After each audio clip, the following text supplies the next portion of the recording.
On a aussi de divergences au sein des partis, Les graphiques, tu ne peux pas les passer, c'est trop compliqué. Voilà, bonsoir à tous. Merci d'être venus aussi nombreux à cette info-votation qui portera sur l'initiative populaire pour la sortie programmée de l'énergie nucléaire lancée par les Verts. Cette info-votation a été organisée entre deux associations, l'AESP et COSPOL. Et je laisse d'abord COSPOL se présenter brièvement.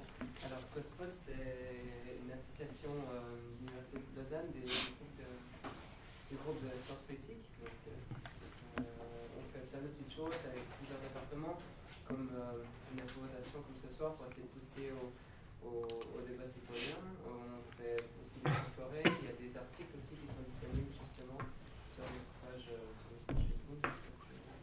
Voilà, on a aussi un site internet, www.cospol.ch, et on remercie infiniment tous les intervenants et les intervenantes d'avoir pris leur temps pour venir ce soir ici à l'université. On espère que le débat vous plaira.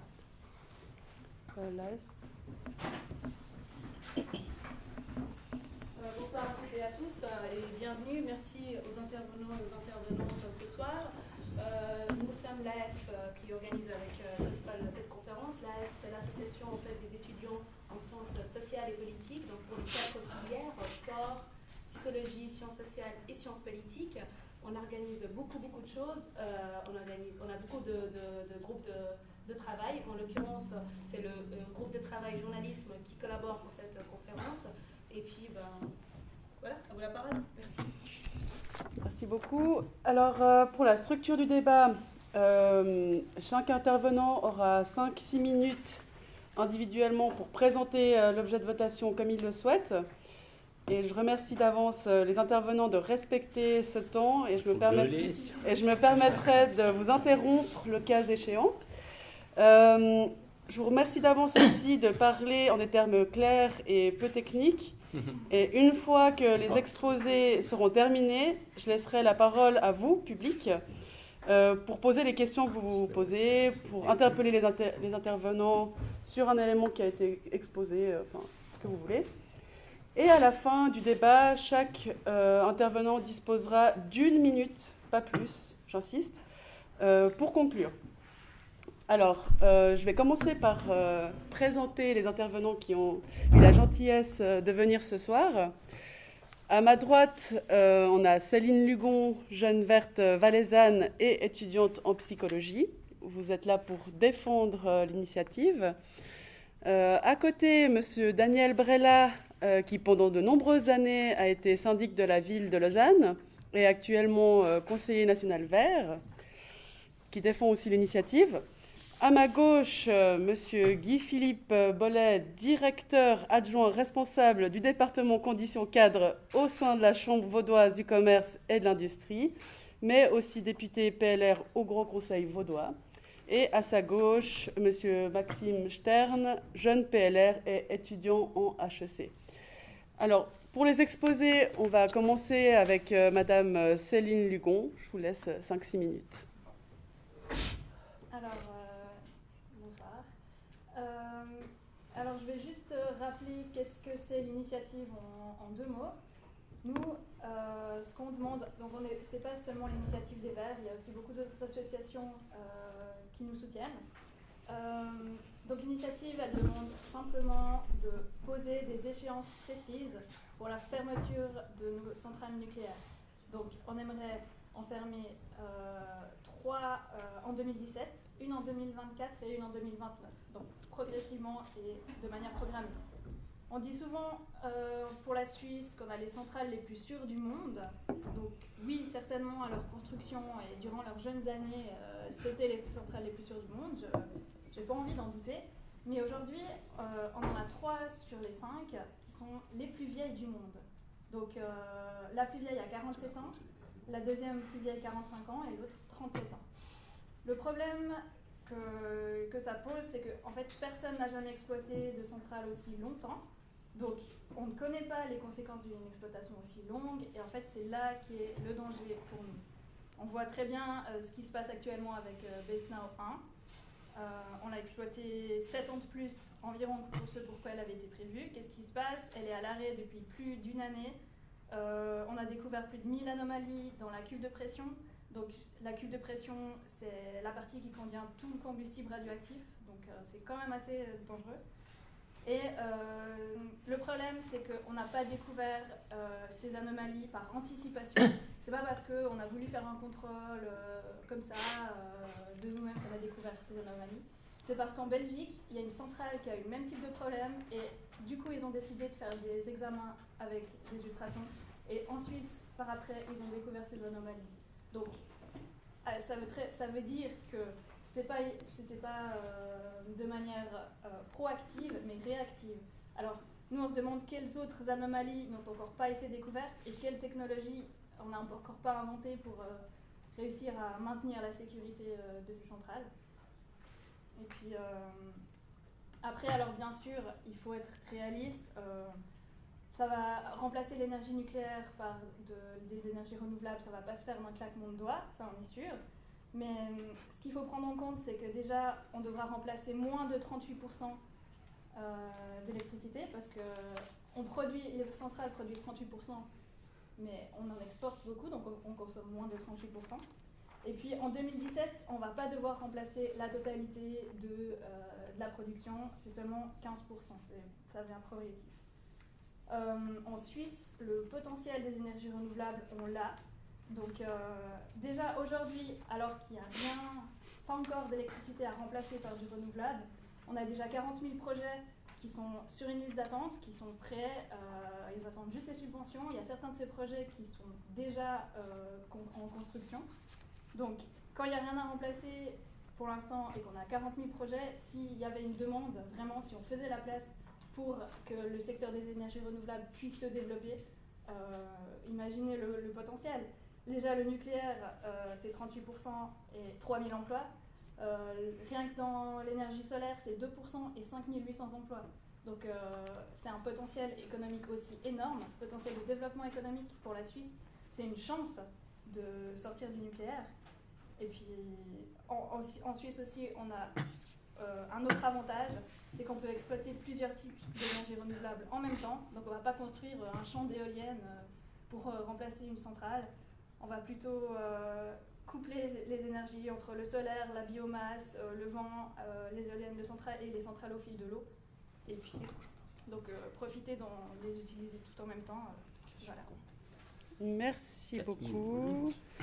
Je vais passer la parole à Monsieur Guy-Philippe Boller. Vous avez 5-6 minutes. Volontiers. Bonsoir, mesdames et messieurs. Merci de vous intéresser à ce sujet fort important. Le 27 novembre, mesdames et messieurs, on va pas voter sur la sortie du nucléaire, puisque tant de notre côté que de l'autre côté, on est d'accord de sortir du nucléaire. La question qui se pose, c'est à quelle vitesse on va sortir de ce nucléaire.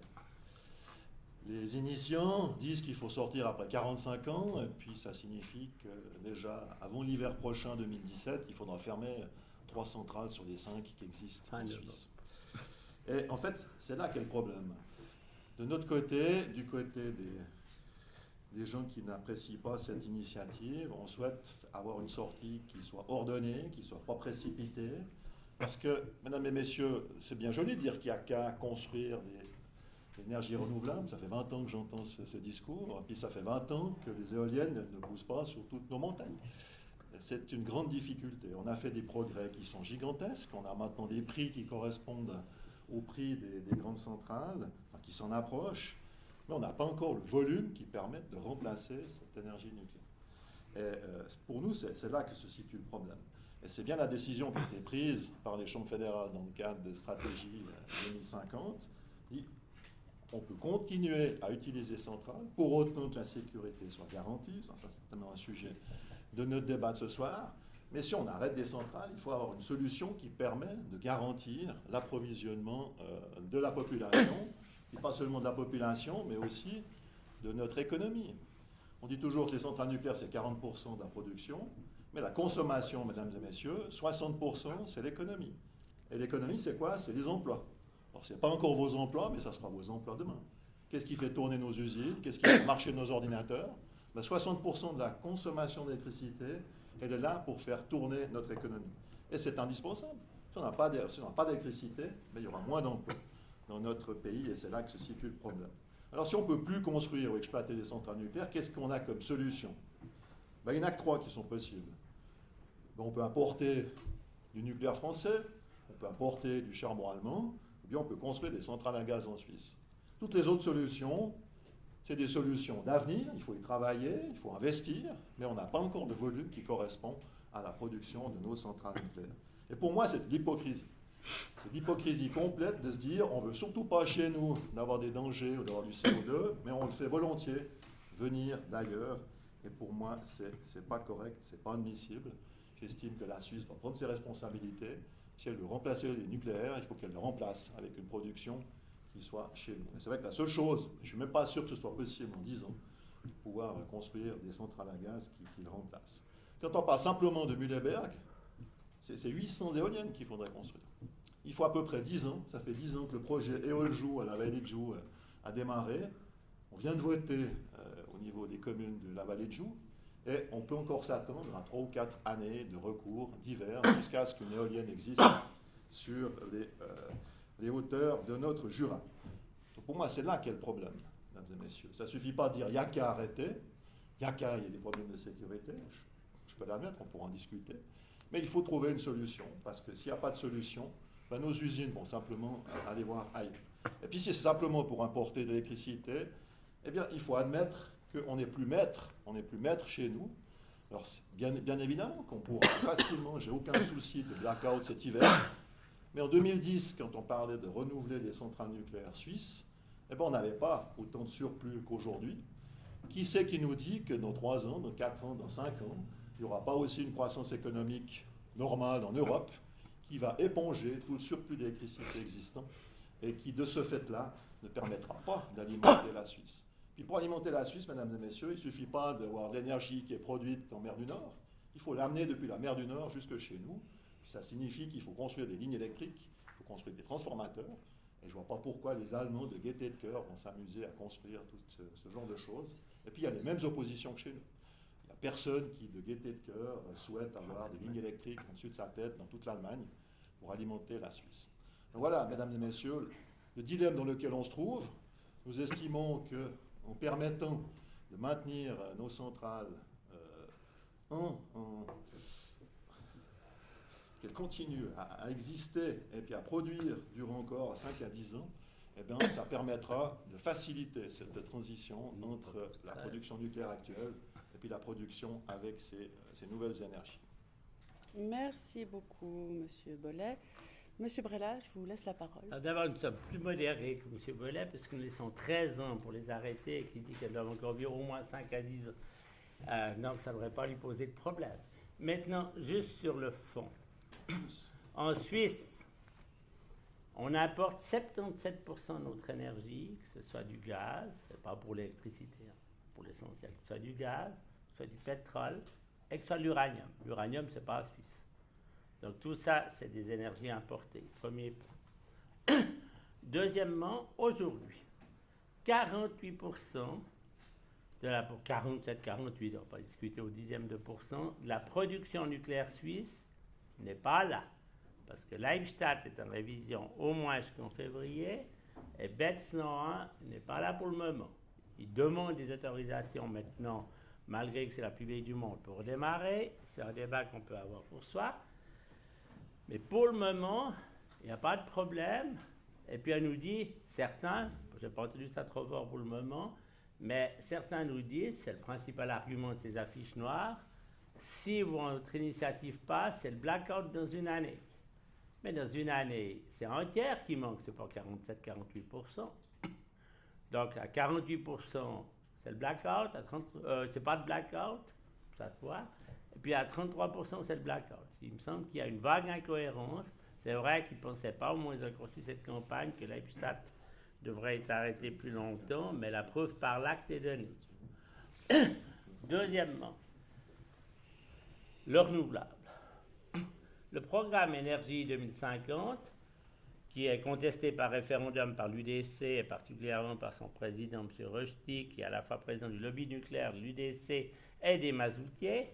Il a pas mal de casquettes intéressantes et qui ne défend pas forcément les intérêts de la population, mais chacun jugera quelles elles sont. Eh bien, ça peut encore bloquer, même si c'est peu probable, si les gens qui nous disent aujourd'hui à quel point on veut sortir du nucléaire, parce que ça c'est aussi contesté par l'UDC, mais ça va aller, eh bien, tout à coup, on ne sait pas ce qui peut arriver en mai prochain. Mais ce qui est certain, par contre, c'est que Énergie 2050, s'il passe, résout un certain nombre des problèmes d'opposition aux éoliennes, puisqu'on met la production d'énergie au même niveau que la protection du paysage. Le cas fribourgeois de l'autre jour a beaucoup moins de chances de se produire au TF. Et puis aussi, c'est des nouvelles productions renouvelables, y compris à peu près 2 milliards de kWh hydrauliques, entre 1 et 10 MW de puissance, éolien, solaire pour beaucoup, oui, et puis même un peu de biogaz, pour 13 milliards de kWh. L'année passée, en 2015, il y avait 22 milliards de kWh nucléaires. D'accord? Alors, ça signifie qu'il manque l'équivalent d'une grande centrale nucléaire. Si on ne fait rien, on devrait importer. Mais en Europe, tous les 2 mois, il se met en place des nouvelles capacités d'énergie renouvelable qui correspondent à une grande centrale nucléaire suisse. Ça veut dire qu'en une année, ça produit l'équivalent de 6 fois la production d'une grande centrale nucléaire suisse, ou plus que ce que toute la Suisse a comme nucléaire. Il y a donc d'éventuelles possibilités, si on ne veut pas du charbon, de l'éviter. Maintenant, ceux qui critiquent le charbon, non seulement ils sont propriétaires de 2 centrales à l'étranger, les Suisses, les électriciens suisses, mais en plus, l'année passée, ils ont importé presque 13 milliards de kWh, l'équivalent d'une grande centrale nucléaire et d'une petite, de l'Allemagne en Suisse, parce que le réseau européen est interconnecté, puis jusque-là, personne n'y voyait un problème. Et puis, ils ont vendu plus de 20 milliards de kWh en Italie, parce que pour toutes sortes de raisons, ils vendent l'hydraulique à de meilleures conditions de marché. Donc, les mêmes qui, toute l'année, font des échanges énergétiques, tout à coup, ils disent « crime contre l'humanité », vous allez faire des échanges énergétiques. Mais demain matin, dès que la votation sera passée, ils vont recommencer, puis ils ont leur arrêter au mois de novembre. Sinon, ils auraient des problèmes avec Leibstadt. Parce qu'ils n'auraient pas eu assez d'électricité, ils n'avaient rien apporté en ce moment, hein, avec 2 grandes centrales out. Alors, c'est vrai que pendant quelques années, il y aura une légère importation, parce que 17, c'est proche, on n'a pas le temps de tout mettre en place. De 18 à 21, il y aura une légère importation, probablement plus faible que celle qu'on a connue 3 années en 2000 et 2010, mais il y aura un léger solde importateur, parce que aussi c'est beaucoup plus compliqué, il y a hiver-été, mais on ne peut pas entrer dans ces détails si personne ne l'exige. Et puis, on va se retrouver, mais c'est un détail important, et on va se retrouver très clairement dans une situation où on peut accélérer Énergie 2050, ou bien on peut apporter un peu jusqu'à l'équivalent d'une centrale nucléaire pendant quelques années. Mais je vous rappelle qu'on apporte 77%. Dernière cerise sur le gâteau pour les 30 secondes. Au Parlement, les élus ont proposé de mettre une taxe sur les énergies sales européennes pour favoriser l'hydraulique suisse. Ça a été refusé sur demande des grands électriciens suisses qui aujourd'hui disent que c'est un scandale si demain on a importé du charbon, parce qu'ils auraient fait de moins bonnes affaires. Donc c'est un tout petit peu pharisien ce débat. Merci beaucoup. Je laisse la parole maintenant à Monsieur Maxime Stern. Oui, bonsoir à tous. Alors avant de commencer, je tiens à dire que, comme mes préopinants, je suis un fervent partisan des énergies renouvelables. J'y crois. Je pense que c'est l'avenir qu'il faut investir. Maintenant, la différence, c'est qu'à mon avis, ça prend du temps à être développé. Et pourquoi ça prend du temps? Parce que les projets d'énergie renouvelable sont massacrés par des oppositions, par des recours, notamment d'organisations écologistes comme le WWF, comme ProNatura, comme BirdLife, qui, dans des cas très concrets, comme par exemple le barrage de Grimsel ou les parcs éoliens du Molandru ou de la vallée de Joux, ont déposé des oppositions contre ces projets. Et on a même des chiffres, ces 4 dernières années, sur les 28 oppositions de ces organisations, 19 ont abouti. Ça veut dire que 2 tiers des projets d'énergie renouvelable ont été massacrés par des organisations qui prétendent défendre l'écologie. Donc actuellement en Suisse, on a 34 éoliennes. Depuis 2013, ça ne bouge pas trop. Pour compenser Mühleberg, comme mon collègue l'a dit tout à l'heure, il faudrait environ 700 éoliennes. 200, c'est les dons. 700 éoliennes. Bon, ne nous battons pas sur les chiffres. Comme celle du Mont-Creuse. Donc ça, Laissez finir Monsieur Stern, s'il vous plaît. Merci. donc ça, c'est possible, mais ça va demander du temps, ça va demander des efforts, ça va demander le soutien et la compréhension des organisations que je viens de citer. Et je vous donne un cas très concret, une petite commune du nord vaudois qui s'appelle Essertines-sur-Yverdon, qui a depuis 6 ans le projet de construire 5 éoliennes sur son territoire. Et depuis 6 ans, ce qui a été fait, c'est simplement de poser des barres de ferraille aux emplacements prévus des éoliennes. Et pourquoi rien n'a bougé? Simplement parce que, outre les recours des privés, des organisations et des politiques, l'armée a estimé que les éoliennes constitueraient un danger pour l'aérodrome de Payerne. Alors la distance aérodrome de Payerne-Essertines, c'est 35 km. À ce rythme-là, bientôt, on ne pourra plus construire dans la vallée de Joux de peur que l'aéroport de Cointrin soit perturbé. Enfin, c'est pour dire toute l'aberration et toutes les difficultés que représentent de tels projets écologiques. Maintenant, il y a le photovoltaïque. Alors ça, c'est une excellente technologie, mais malheureusement très onéreuse. C'est-à-dire qu'elle est peu attractive pour les ménages. Il est extrêmement difficile d'être subventionné dans le photovoltaïque, ce qui s'appelle la fameuse rétribution à prix coûtant. J'ai d'ailleurs moi-même essayé sur le site de Swissgrid de faire subventionner un projet factice et j'ai vite été découragé parce que la procédure est fastidieuse. Il y a une énorme liste d'attente une fois qu'on a fini la procédure et surtout il n'y a aucune garantie que le projet sera subventionné. Donc il y a un encouragement très faible dans cette énergie et j'ajoute également qu'elle est tributaire de la météo. En hiver, c'est logique que le photovoltaïque est bien moins efficace. Alors j'espère qu'un jour un de nos camarades de l'EPFL va créer une technologie qui nous permettra de mieux stocker, de mieux emmagasiner l'énergie solaire, mais pour le moment, ce n'est pas le cas et ça va prendre du temps. Alors les 400 000 projets dont parlent les initiants, d'après la fondation de la rétribution à prix coûtant, ils vont apporter à peu près 10 milliards de kilowattheures, donc l'équivalent grosso modo de Mühleberg, donc une des centrales les moins fécondes de notre parc nucléaire.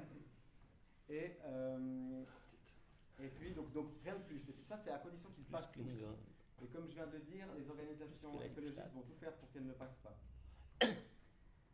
Donc, ce qui est évident, c'est que l'année prochaine, quand on va fermer 3 de nos centrales, on aura, comme ça a été dit, un manque d'énergie. On va devoir importer, comme ça a été dit, on va importer d'énergie sale. Alors, on ne va pas importer que d'énergie sale, c'est sûr. Il y aura également du renouvelable. Mais en Allemagne, c'est 70% de la production qui est charbon, nucléaire ou gaz. Donc, qui est polluant. En France, c'est 75%. Donc, c'est mathématique. Si on importe de ces pays-là, on apportera de l'énergie sale, de l'énergie polluante. Et c'est là toute la contradiction de cette initiative. Et puis, il y a un autre élément qui n'a pas encore été évoqué, c'est l'indemnisation des propriétaires des centrales nucléaires. Donc, ce qu'on va faire sur cette initiative, c'est qu'on va exproprier ces entreprises de centrales qui sont garanties comme sûres par notre inspecteur fédéral de la sécurité nucléaire. Et ça, d'un point de vue juridique, au niveau de la sécurité du droit, je pense qu'il y a des juristes dans la salle, c'est inadmissible. Parce que si notre population, nos entreprises ne peuvent plus avoir confiance en notre système juridique, c'est catastrophique. Et puis j'ajouterais aussi un élément qui n'a pas beaucoup été évoqué durant la campagne. D'un point de vue libéral, ce qu'on va faire là, c'est qu'on va ancrer l'interdiction d'une technologie dans la Constitution. Alors actuellement, le nucléaire est imparfait, ça je vous l'accorde, mais il y a des milliards, des dizaines de milliards qui sont investis depuis des années dans un projet qui s'appelle ITER, dans le sud de la France, et qui, sans entrer dans le détail parce que c'est de la physique, mais bref, qui veut procéder à de l'énergie nucléaire par fusion contre la scission actuellement. Et la différence, c'est que c'est 10 fois plus efficace. Fission, merci. C'est 10 fois plus efficace, ça produit 10 fois plus, c'est beaucoup moins dangereux, et puis surtout, ça ne rejette aucun déchet radioactif. Et donc, si on accepte l'initiative, on va proscrire cette technologie avant même que les premiers essais concluants aient été apportés. Et cette énergie serait potentiellement propre, serait potentiellement très efficace. Et puis pour conclure, j'aimerais dire, si j'ai encore le temps, qu'autour de cette table, nous sommes à 95% d'accord. Il faut miser sur le renouvelable. Et c'est pour ça qu'on soutient tous le projet de la stratégie énergétique 2050 qui encourage le renouvelable, qui veut limiter la consommation d'énergie et puis qui veut améliorer la sécurité énergétique. La différence entre nous et les initiants, c'est que nous, on veut le faire sans passer